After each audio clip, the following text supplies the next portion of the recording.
As a League of Legends player, I'm so sorry. I hope that you can still support me.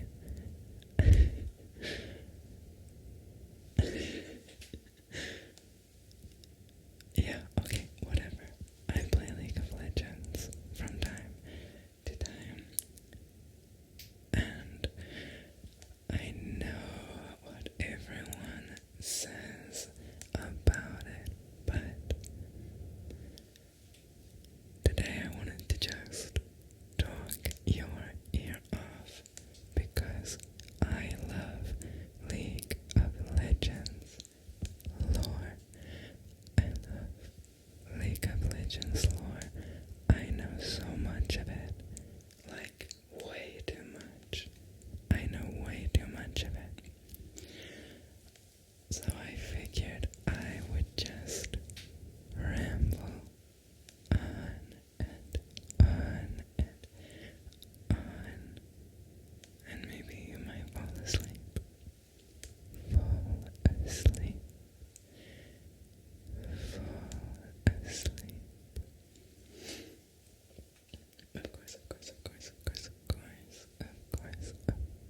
Of course.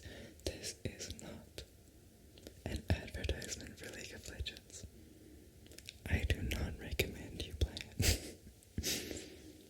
I do not recommend that you play this game.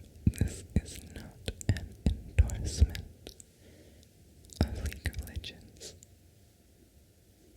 The world would have been just fine without it, but the storytellers and the character designers really outdid themselves with the world that they built.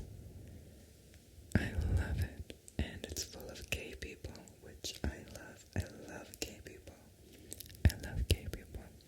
And there's so many of them in League of Legends. It's beautiful. Anyways, I wanted to talk about the stories behind Noxus because it is so interesting. Actually, maybe I won't. Maybe I'll just let my mind just go free. Let my little autism go free. Who knows? But, actually, I know people who are like level 5,000, no, that's an exaggeration, like level 700 in League of Legends, and they don't know any of the character backstories or the lore or the worlds, and it makes me so sad because the stories are just like, they're like my favorite bit.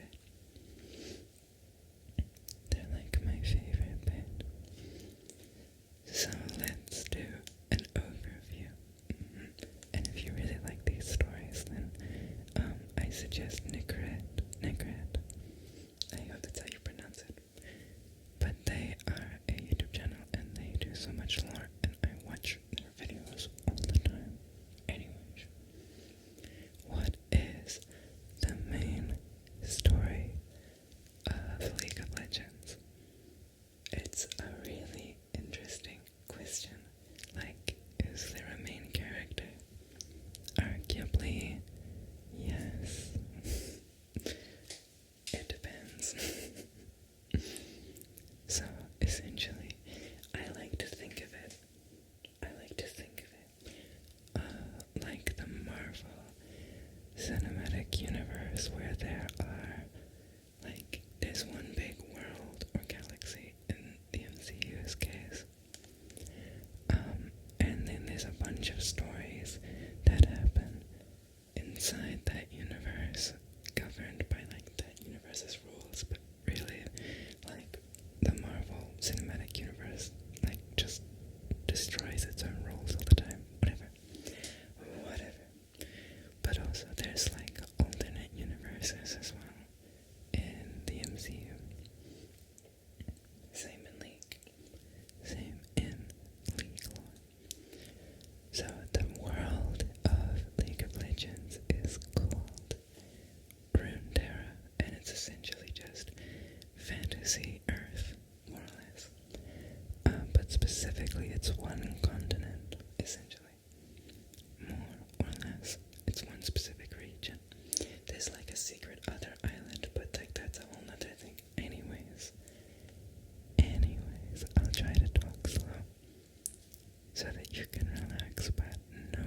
Jesus, baby. I will probably get overexcited anyways. So, Runeterra is good. I mean, obviously, everyone lives on it. Well, more or less. But all of the good guys live in Runeterra, and so obviously, if Runeterra per se exploded, that would be ungood. That would be not preferable.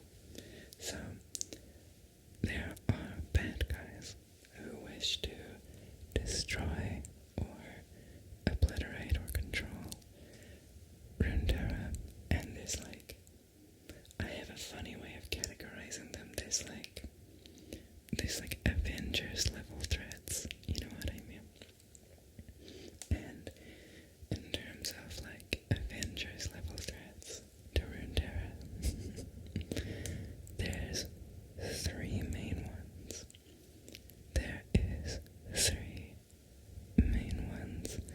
There is the Watchers, who are the main villains of the story of Runeterra, arguably. The Watchers, they are the main villains, and basically all of the stories connect to the Watchers storyline somehow. So many characters like are connected to specifically the fight against the Watchers.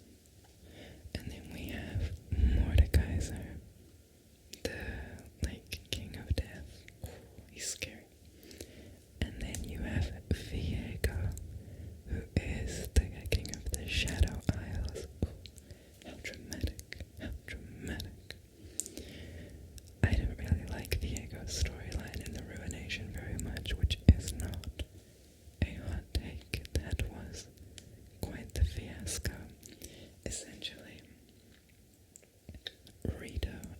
Riot Games decided to try and do like an Avengers Infinity War, but instead of bringing together like the Hulk and like Thor and the Guardians of the Galaxy and whatever, they like started bringing in like the equivalent to like, I'm trying to think of someone who's really bad and probably wouldn't be reasonable to fight against Thanos. I can't think of any Marvel characters, but like imagine if like the Joker was like, I really, really feel like I could put aside my lunacy for a moment and then just be good for a change. Now, okay, it's gonna be like comic book nerds to say like, oh, but in this one comic he did do that. I don't care. I don't care.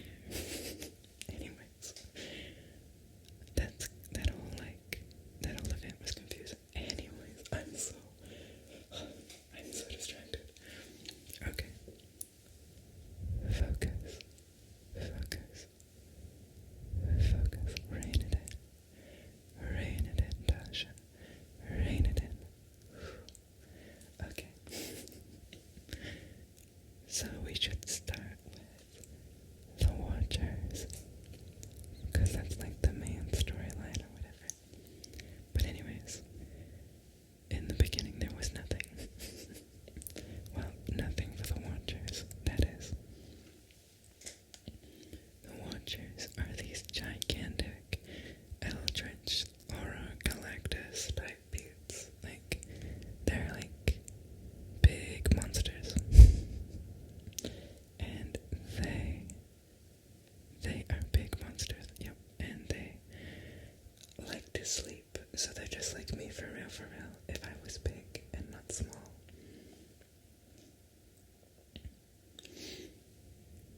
So they really like to sleep, just like us. And, sorry, I'm trying to like streamline my like thoughts, and it's like difficult. Anyways, so they like to sleep, and they're asleep in this void of nothingness, and it's dark, and it's quiet, and it sounds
are set on Runeterra to devour everything.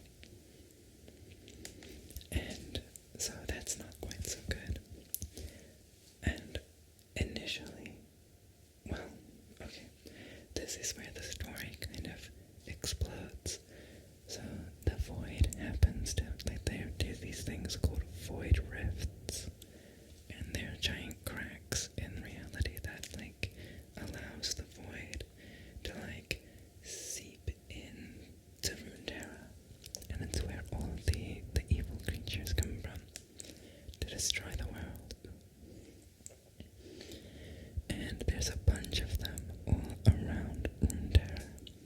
There is notable ones in Shurima, or, well, now what's left of it, in Ishtal, which is its own thing.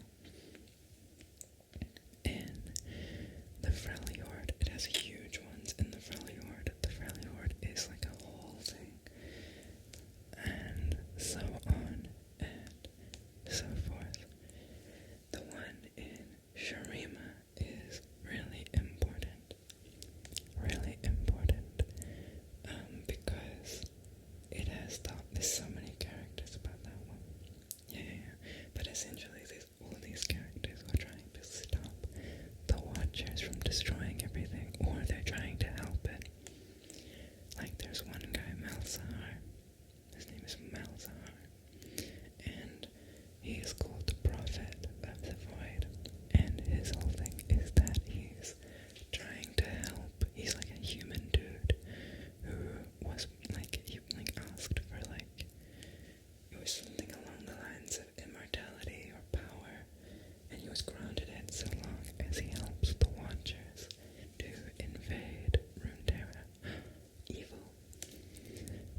So there's stuff like that happening, and then there's a whole thing with, like, in Shurima where everything explodes and there's like evil things and so much stuff. My favorite Watcher stuff is the Freljord, though. The Freljord, which is the snow kingdom. Ice and snow. It's very cold. It's very, very cold. That was my knee cracking. Ow. Anyways, sorry if that was loud. Yuck. Anyways, ice and snow and cold. And then there is Lissandra, who was like one of 3 sisters, and she was like, she saw the Watchers and spoke with them, and they promised her immortality and power, as they did, and she believed them and allowed them to come in, thinking that they would be all nice and cool and chill, get it?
gosh, it's been 18 minutes. I am so sorry. I am so sorry. Is Mordekaiser, the second big bad and my personal favorite.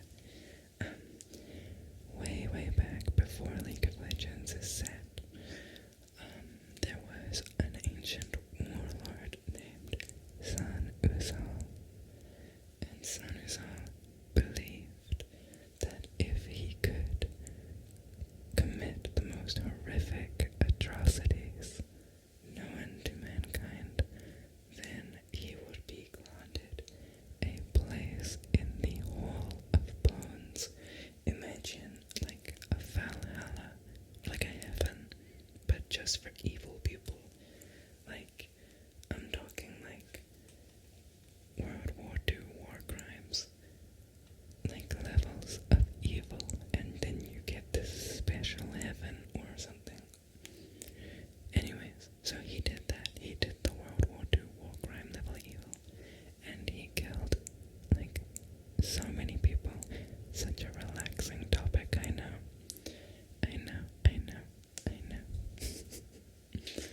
But yeah, eventually he was betrayed.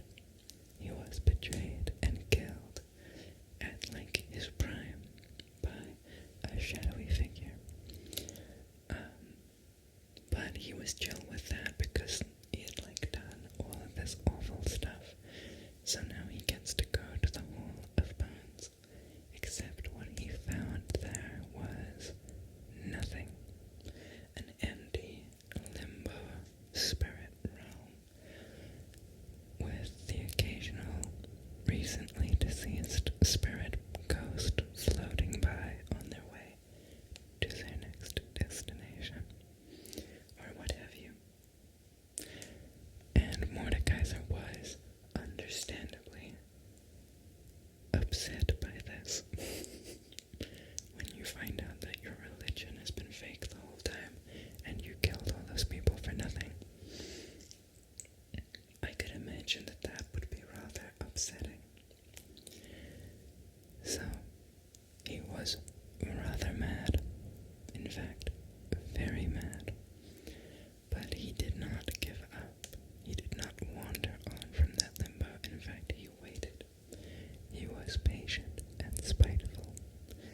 And I promise I'm not reading a script here. I just like doing the dramatic storyteller voice. Don't judge me. He waited. And he listened. And slowly but surely, he picked up the language of the spirits, of the ghosts. He learned ghost language and began speaking to some of the spirits as they floated by, corralling them, letting them join his ghost army, and also spoke directly to the real world, to the living, to Runeterra, and promised sorcerers unholy power and immortality. I wonder if he will keep his promise. No, he will not. Anyways, eventually, after a long time of waiting and learning the language and whispering temptations, a group of dark, like sorcerers, magicians, or whatever, wizards, got together and decided to resurrect him. But he asked, instead of an ethereal body to be, he asked to, stroke. He asked, I'm having so much trouble with this sentence. He asked to be bound to metal, to be bound in iron, bound to armor. He asked to be, like, reincarnated as in armor. I am so good at the English language.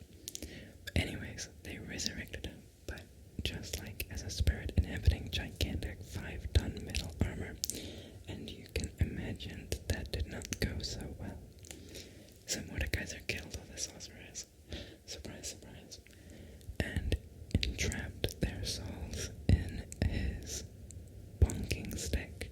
He has a big mace that he calls Nightfall. And, he's so edgy. He called his club Nightfall. Oh my gosh, boys will be boys. And yeah, he then set about killing everyone again. He's really good at that. You know, you love to see a guy who just plays to his strengths, and Mordekaiser's strength just happens to be killing everyone. So, anyways, the reason that the sorcerers couldn't stop him was because there's some, like, weird magic rule that you, like, have power over someone's spirit if you know their name. If you have their, like, full name. If you drop the full name on them, they, like, explode or something. But Sanuzal's name was no longer Sanuzal. He had adopted, or something like that, a name in the spirit language, which for some reason happens to be German in Runeterra. Mordekaiser, which, you know, German for Death King or something. It's kind of like Darth Vader, where Vader means father. Spoiler. So, they couldn't bind him because his name was now Mordekaiser. Wow. And so he set about killing a million billion people again, and built Noxus, this region, or this big city, and built a lot of big things, and then got betrayed again, and got banished back to the Shadow Realm, and his armor was locked underneath his castle, forever to be waiting in hiding, or whatever, so that nobody could ever let him loose again. However, this was all to plan. He had planned for his own death again. The reason he had killed all those people was so that he could send their souls to his shadow realm, the realm where he was king, and where he had learned that language and corralled all those souls. And so he was recruiting the people he murdered into his undead spirit army, which obviously now was quite large. So that's not good, and that's one of the Avengers level threats that everyone is trying to stop, specific people. He's like the secret shadow government, like bad villain. Anyways, he's my favorite. Big metal man. Anyways, yeah, but that's a little taster of League lore. I know I've been rambling for half an hour now. I tried to go quickly. I don't know how relaxing this video could ever be, but I hope that you at least found it somewhat entertaining, listening to me stumbling over all of my words. Really, I just wanted to test my new, like, cables and setup, and I just didn't know what to talk about anyways. Before I go, of course, I want to thank my extra fancy members. That is Jazz, Stoner Bunny, Jean Rue, Kautuku, Zayn Kitsune, General Lardass, Buzz Redderbeer, Killian McPherson, Jonathan Canfield, and Servanal. Thank you so much. Thank you so much. Thank you so much. Thank you so much. And of course, thank you